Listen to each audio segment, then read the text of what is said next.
Good morning बेटा।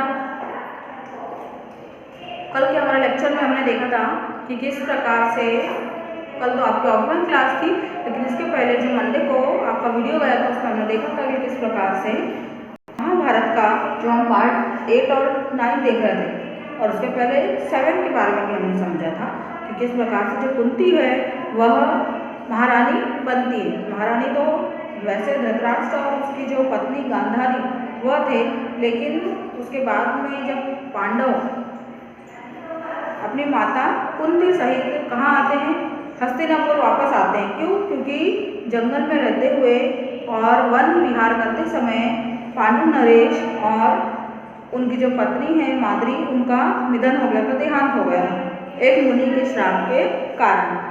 अतः पांडवों का जो लालन पालन है वह तो ऋषि आश्रम में ही हुआ।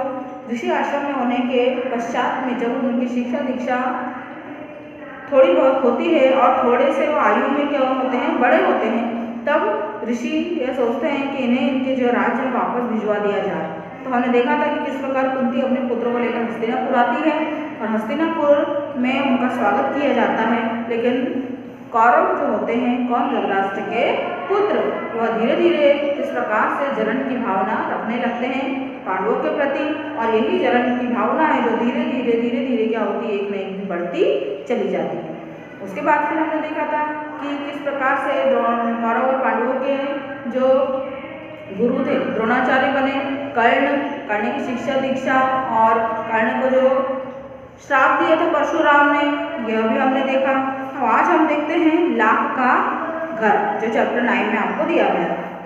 मंडे तक के वीडियो में मैंने आपको समझा दिया था कि किस प्रकार से गुरु द्रोणाचार्य और द्रुपद नरेश की दुश्मनी हो गई।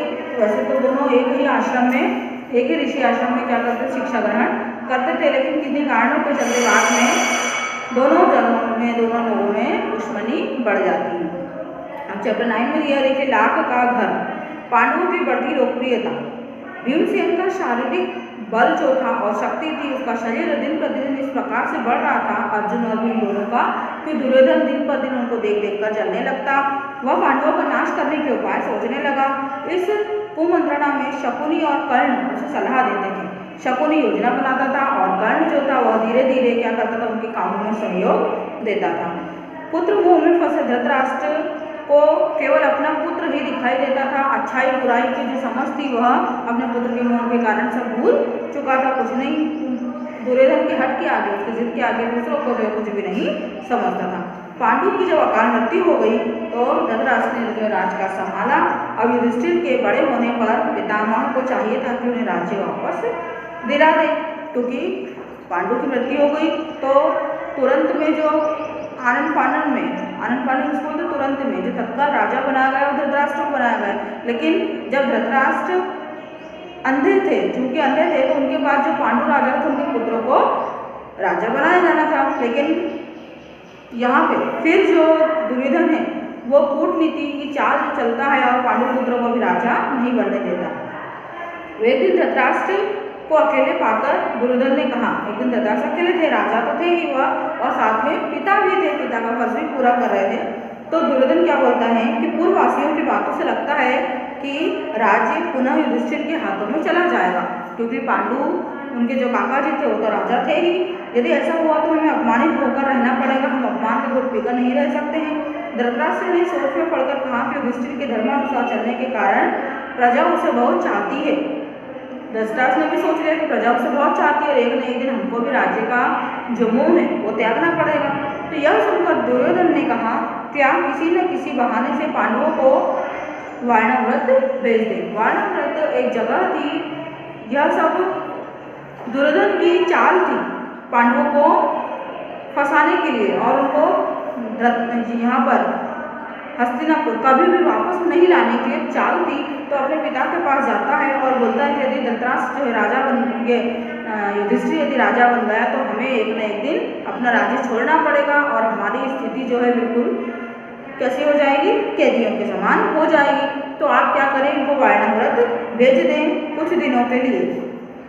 उसने अपनी बात मनवाने के लिए कूटनीतिज्ञों को अपनी ओर मिला लिया। वे धृतराष्ट्र को युधिष्ठिर के विरुद्ध भड़काने लगे। इस तरीके से धृतराष्ट्र अच्छे बुरे की समझ जो है वह खो चुके थे। इसमें शकुनी जो था प्रमुख था, क्योंकि उसी के द्वारा सब योजना बनाई जाती थी।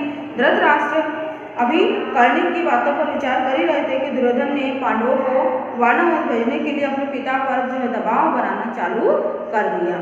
वह इस बात को सोचते विचारते अन्य दूसरे भाइयों से और लोगों से कुछ अच्छे बुरे की सलाह लेते, तब तक दुर्योधन अपने पिता तो था ही, साथ में वो राजा भी थे, तो पिता पर क्या करने लगा, दबाव बनाने लगा अपनी बात मनवाने के लिए। आखिर में धृतराष्ट्र की जो कमजोर बुद्धि थी वह क्या हो गई, वैसे ही कमजोर हो गई। दुर्योधन की बात पर विश्वास कर लिया, उनकी बेटे की बात मान लिया, और इधर दुर्योधन के पृष्ठपोषकों ने वारणावत की सुंदरता का बखान कर पांडवों को वहां जाने के लिए ललचाया। किसने, दुर्योधन के मित्रों ने भी, और क्योंकि दोनों भाई साथ में तो रहते थे, लेकिन वास्तव में जो पीछे क्या उनकी चाल थी या कोई समझ नहीं पा रहा था। तो पृष्ठपोषक दुर्योधन के मतलब उसके नीचे हम जो चेले चपाटे जिनको बोल सकते हैं, तो उन्होंने लाक्षागृह, वास्तव में वारणावत में क्या था, एक लाक्षागृह, वारणावत मतलब ही था कि एक बहुत बड़ा महल था, लेकिन महल कैसा था, लाख का, जहाँ पर उसको यदि जल जाए तो साथ में व्यक्ति की भी मौत हो सकती थी। तो पांडव वहाँ जाने की अनुमति मांगने के धृतराष्ट्र के पास गए। उन्होंने सोचा कि हम ऋषि आश्रम में से आए हैं, हमको यहाँ बहुत दिन हो गए हैं, तो हम क्या करें, थोड़े दिनों के लिए घूमने जाना चाहते हैं अपनी माता सहित। अनुमति मिलते ही पांडव वहाँ से जाने के लिए रवाना हो गए। इधर दुर्योधन ने चाल चली, धृतराष्ट्र ने हाँ बोल दिया, और पांडव जो है उनको इस प्रकार से भड़का दिया कि पांडव खुद ही अनुमति मांगने के लिए राजा के पास, धृतराष्ट्र के पास जाते हैं। अब देखिए नीचे दिया है पांडवों को मारने की दुर्योधन की योजना।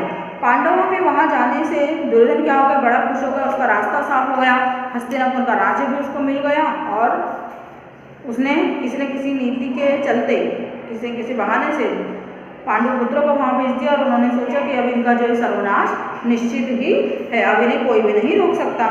अब उसने पुरोचन को वहां पहले ही भेजकर, पुरोचन जो थे एक जो बड़े बड़े महलों का निर्माण करते थे, उन्होंने उसको वहाँ पर भेजकर सन, घी, तेल, मूंग, लाख, चर्बी, जो भी चीज़ें जलाने में काम आती है, जिससे आग जो है जल्दी पकड़ता है, तो इन सारी चीज़ों का जो महल है बहुत ही सुंदर बनवा दिया। दुर्योधन की योजना थी कि पांडवों को कुछ दिन उस लाख के भवन में रखकर, जैसे पांडव वहाँ रहेंगे तो कुछ दिन लाख के भवन में रखकर उसमें क्या किया जाएगा, जब एक दिन रात्रि में वो विश्राम करेंगे, सोएंगे, तो उस समय उस महल में आग लगा दी जाएगी, जिसमें पांडव जो है जलकर क्या हो जाएंगे, भस्म हो जाएंगे, और कौरवों को बिल्कुल भी संदेह नहीं होगा। ऐसी उनकी योजना थी, और इस प्रकार जो इल्ज़ाम है वो किसी के भी सर पे नहीं आएगा। ठीक, तो पार्ट 9 में ये था। अब हम पार्ट 10 देखो, पांडवों की रक्षा, इसको भी देखते हैं। पांडव पहुंचे वारणावत। वारणावत पांचों पांडव अपनी माता कुंती के साथ रवाना हो गए, वहाँ पर पहुँच गए। नगर के लोग उन्हें बहुत दूर तक छोड़ने के लिए गए। बाद में युधिष्ठिर ने उन्हें समझा बुझाकर वापस भेज दिया, क्योंकि युधिष्ठिर, जिस प्रकार हम रामायण में देखते हैं कि राम भगवान को उनके अयोध्यावासी बिल्कुल भी अकेला नहीं छोड़ते, वह वनवास गए, जब उनको भेजा गया तो अयोध्या की सीमा जब तक समाप्त नहीं हुई और उसके आगे तक भी उनके राज्य के लोग उन्हें छोड़ने के लिए गए, और बिल्कुल भी वापस आने के लिए तैयार नहीं थे, उनके साथ वह भी वनवास काटना चाहते थे, लेकिन राम जी ने उनको समझा बुझाकर वापस भेज दिया था। उसी प्रकार यहाँ पांडु पुत्र थे, वह भी धर्म और नीति की चाल पर चलते थे और बिल्कुल भी सज्जन थे। तो युधिष्ठिर का साथ जो है हस्तिनापुर के लोग नहीं छोड़ना चाहते थे, बहुत दिनों तक उनके साथ रहे भी, वहीं पर रहे वारणावत में, लेकिन कुछ दिनों के पश्चात फिर है उन्हें हस्तिनापुर उन्होंने वापस भिजवा दिया कि हस्तिनापुर को तुम्हारी ज़रूरत है, अब तुम वहाँ क्या जो है काम वह संभालो, अपने परिवार का काम संभालो।